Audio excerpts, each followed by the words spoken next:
అడవులు మరియు పర్యావరణ శాఖకి ఈ బడ్జెట్లో 1,064 కోట్ల రూపాయలు ప్రతిపాదిస్తున్నాం. పరిశ్రమలు, ఇన్ఫర్మేషన్ టెక్నాలజీ, తెలంగాణ నైపుణ్యాభివృద్ధి విశ్వవిద్యాలయం ప్రపంచవ్యాప్తంగా ఉన్న పెట్టుబడిదారులను ఆకర్షించే అగ్రగామి గమ్యస్థానంగా తెలంగాణను తీర్చిదిద్ది స్థానికంగాను విశ్వవ్యాప్తంగాను సులభంగా ఉద్యోగాలు పొందడానికి కావలసిన ప్రపంచ స్థాయి నైపుణ్యాలను తెలంగాణ యువకుల్లో పెంపొందించాలన్నదే ప్రభుత్వ లక్ష్యం.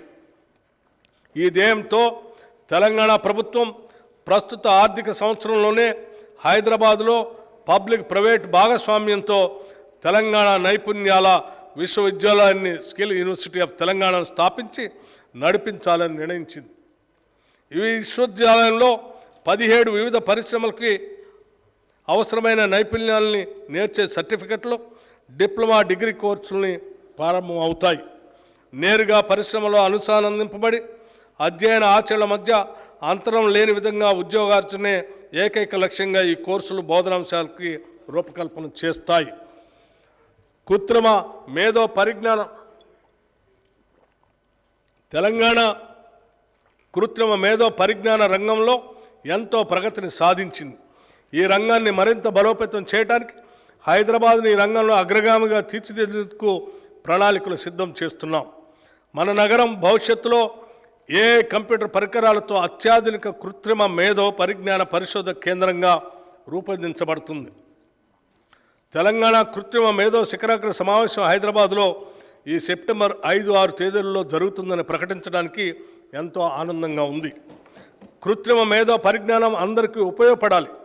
Making AI work for everyone అనే ప్రధానాంశంగా జరిగే ఈ సమావేశంలో ప్రపంచవ్యాప్తంగా నిపుణులు, ప్రభావశీలురు మొదలైన వారు 2,000 మంది హాజరవుతారు.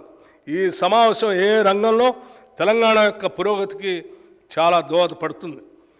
తెలంగాణలో ఇంకా ఫైబర్ గ్రిడ్ సౌకర్యం లేని మారుమూల ప్రాంతాలకు దాన్ని విస్తరిస్తాం. దీనివల్ల ఆ ప్రాంతాల్లో ఇంటర్నెట్ మరియు కేబుల్ నెట్వర్క్ సౌకర్యాలు అందుబాటులోకి వచ్చి స్థానిక ప్రజలకే కాకుండా అక్కడికి వచ్చే పర్యాటకులు కూడా సులభంగా ఉంటుంది. ఎకో టూరిజం అభివృద్ధికి కూడా ఈ ఫైబర్ గ్రిడ్ దోహదపడుతుంది. ఒకప్పుడు తెలంగాణకు గర్వకారణంగా ఉన్న నిజాం షుగర్ లిమిటెడ్ పలు రకాల ఒడిదుడుకుల కారణంగా మూతబడింది. దీన్ని ఇప్పటి వరకు ఎవరు పట్టించుకోలేదు. దాన్ని పునరుద్ధరించడానికి ఏమాత్రం ఆసక్తి చూపించలేదు. కానీ మా ప్రభుత్వం వచ్చిన వెంటనే మేమిచ్చిన మాట ప్రకారం నిజాం షుగర్స్ లిమిటెడ్ పునరుద్ధరణకు జనవరి 2024లో ఒక కమిటీని నియమించాం. త్వరలోనే తెలంగాణ ప్రజల చిరకాల స్వప్నమైన నిజాం షుగర్స్ లిమిటెడ్ని తిరిగి ప్రారంభిస్తాం.